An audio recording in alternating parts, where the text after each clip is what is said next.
demais esse assunto que eu amo, que eu me especializei, não foi à toa, porque é algo que eu realmente, que encanta meus olhos, meu coração, que é casamento ao ar livre. Então, eu sou especialista em casamentos ao ar livre, pra quem não sabe. E eu vim aqui dar algumas dicas cruciais pra quem quer organizar casamentos ao ar livre e não errar. A gente tem que ter algumas preocupações específicas e eu vim aqui falar sobre isso.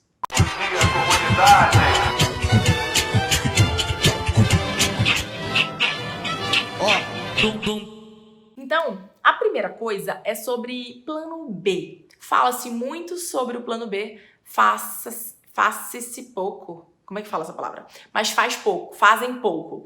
Ou seja, quando a gente vai fazer um casamento ao ar livre, quando a gente vai lá visitar, né, antes mesmo de fazer a visita técnica, mas para conhecer o espaço, caso você não conheça, a gente precisa entender se aquele espaço já tem um plano B. Se isso não vai gerar um custo extra para os noivos. O que eu quero dizer? Tem um salãozão lá que não vai ser usado, ou um celeiro, ou qualquer coisa que seja dentro de uma fazenda, ou de um sítio, não sei, mas que ele não vai ser usado, então caso chova, a gente monta a cerimônia lá dentro. Pô, perfeito, maravilhoso. Existe custo extra para isso, porque o espaço, ele cobra para alocar esse lugar? Ok, a gente deixa isso em stand-by na planilha de orçamento, por exemplo. Ou se não tem custo extra, ótimo. E se não tem um lugar, Roberto, o que é que eu faço? A gente precisa saber quanto custa para construir piso e cobertura, se for preciso as duas coisas, pro dia do casamento, pra gente também deixar esse orçamento em stand-by e definir isso na semana do casamento. Muitos lugares onde eu faço casamento, nas fazendas, a gente já tem fornecedores específicos que fazem os planos Bs. E por isso a gente consegue decidir, por exemplo, até na quarta-feira que antecede o casamento. O casamento é no sábado, a gente decide se vai montar a estrutura mesmo até a quarta-feira. Já aconteceu da gente tomar a decisão de construir, de fazer a cobertura e o piso e no sábado, não chover. Mas não tem como. Eu, por exemplo, não arriscaria. Quando a gente tá com 90% de chance de chuva, 70%, é melhor a gente fazer a cobertura do que chegar no dia, não ter opção.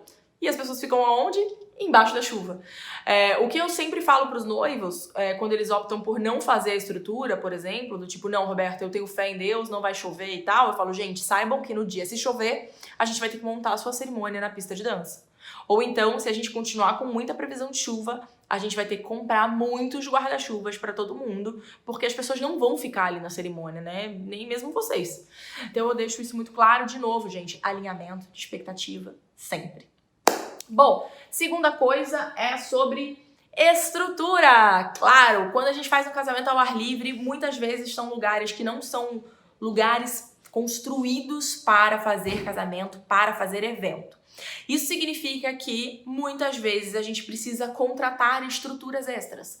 Por exemplo, vai ser numa fazenda, tá no inverno e é tudo aberto do lado. Então a gente precisa contratar estrutura de fechamento para poder fechar aquilo ali, não ficar um gelo e todo mundo ir embora logo daquele casamento. E a noiva falar que o problema é do DJ, por exemplo. Não é do DJ, é do frio que ninguém aguenta, minha filha. Então temos que fechar. Ou então estrutura de cozinha. Puxa, a cozinha, ela é uma parte dela, onde fica o pessoal, a cozinha molhada, ela é aberta. Então, se chover, a gente precisa contratar cobertura e fechamento para essa parte da cozinha. Ou então, o caminho da cozinha até a festa, ele é descoberto. Então, a gente precisa, se chover, ter uma cobertura para isso. Ou a cozinha, ela não tem um fechamento específico. Se a gente não contrata esse fechamento, fica aparecendo lá aquela zona inteira daquela parte molhada da cozinha.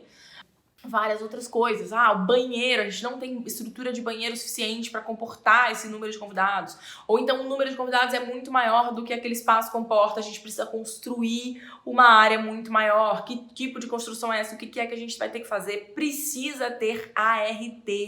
Gente, se a gente vai indicar um fornecedor e fazer com que os noivos contratem aquilo, precisa ter sim essa autorização de responsabilidade técnica, porque se der algum pau, a gente precisa apresentar isso. Nós, como organizadores do evento, somos responsáveis por isso, tá bom? Então isso é muito importante ter.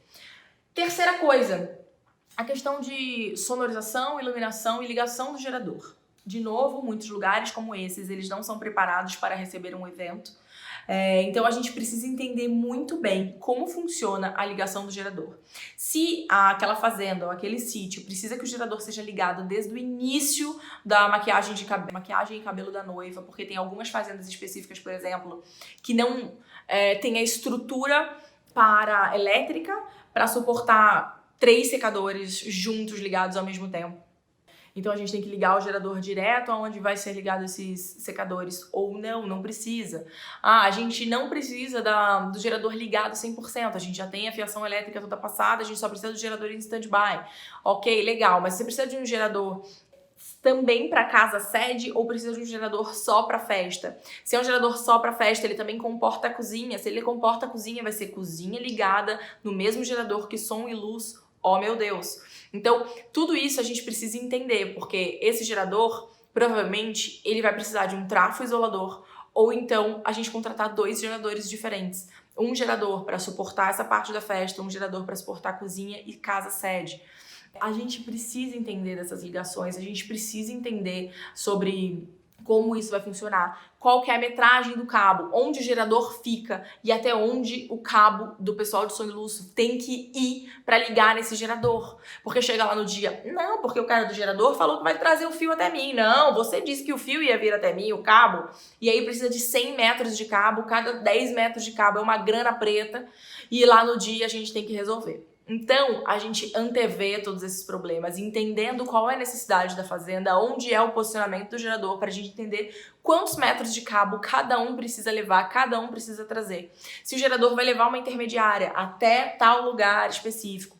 Roberta, como você sabe de tudo isso? Como você sabe de trafo isolador, intermediária, metragem de cabo? Porque eu fui lá, bati na porta do fornecedor, Trulli, pelo amor de Deus me ajuda. Fui lá, fiz curso, eles me explicaram tudo. O Guto da 4 Geradores também me ajuda pra caramba com várias dúvidas que eu tenho. Então, que hoje em dia, cara, eu já entendo muito mais, graças a Deus. Então, quando as pessoas perguntam, eu coloco vocês aí em contato e vocês se viram. Tá bom, e que gestão é essa? Chega lá no dia, os dois conversam, cada um fala uma coisa, você não sabia de nada, você não tem gestão de nada, logo, você vai se responsabilizar por aquilo como? Ou seja, você vai se ferrar, você vai ter que resolver de algum jeito, sendo que você nem sabe o que foi tratado e como foi tratado, e como deveria ter sido tratado, porque responsável disso, querendo ou não, é você, o cerimonialista. E tem mais um ponto, calma. Claro, o posicionamento da equipe na cerimônia. Sim, não somos invisíveis, meu Deus. Claro, vamos talvez sair em algumas fotos. A gente não tem o que fazer, né? Não é que nem um salão fechado, a gente se esconde atrás da porta e tal. Então, o que eu costumo indicar até para os cerimonialistas que me perguntam bastante sobre isso, é a gente tentar ser o mais discreto possível, mas a gente não tem como ser invisível. Então, não invadir tanto aquela questão do espaço ali no altar, sabe? Aquele cerimonialista tão invasivo, a gente fica sempre mais pros cantos. A gente se mistura um pouco junto com os convidados, sempre tem aqueles convidados de pé, e é assim que o lugar onde a gente fica, quem fica mais pra parte de trás. Quem fica ali próximo ao altar vai pros lados, pras laterais, pra evitar ao máximo aparecer nas fotos. E, cara, é isso que a gente pode fazer, a gente não pode fazer muito mais do que isso, não. Como eu disse, não dá para se tornar invisível. Mas a gente precisa tomar um cuidado, o mínimo de cuidado possível para evitar aparecer tanto nas fotos o tempo inteiro. Nosso posicionamento, gente, não só nos casamentos de campo, né, ao ar livre, eles são mais difíceis, mas eu vejo muita assessora, cerimonialista aparecendo nas fotos em lugares fechados e tal. Em momentos muito específicos, assim, a noiva acabou de chegar no altar, já tá lá a assessora querendo ser muito, claro, eficiente, mas já pegando o buquê, já arrumando o vestido. Calma, porque esse é o momento de uma das fotos mais incríveis e você tá ali igual um 2 de paus naquela foto. Então espera um pouco, espera a cerimônia começar pra você então entrar ali no altar e arrumar o vestido da noiva se for preciso. Mas isso é assunto para um próximo vídeo. Espero que vocês tenham gostado. Se preocupem sempre então com plano B, com estrutura extra, com a questão de sonorização, iluminação e gerador, importantíssimo, porque se não tiver isso, a festa não acontece. Eu vou talvez fazer um vídeo só sobre gerador aqui, viu? Porque isso é uma das coisas mais importantes da festa. E claro, o nosso posicionamento na cerimônia. Tenhamos consciência, tá bom? Beijo!